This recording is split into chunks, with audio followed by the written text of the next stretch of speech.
શ્રીમદ ભગવદ ગીતા શ્રી ભગવાન બોલ્યા, હે અર્જુન, હું દમન કરનારાઓનો દંડ અર્થાત દમન કરનારની શક્તિ છું.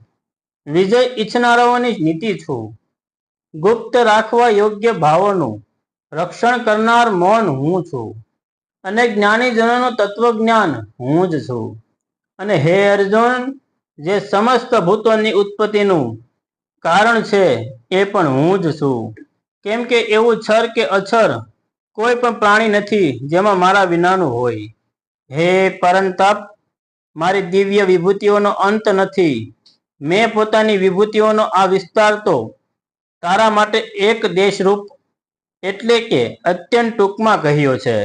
જે પણ વિભૂતિઓ યુક્ત એટલે કે ઐશ્વર્ય સંપન્ન, શોભાયુક્ત અને શક્તિયુક્ત પદાર્થ છે, એને તું મારા તેજના અંશની જ અભિવ્યક્ત સમજ. જય શ્રી કૃષ્ણ.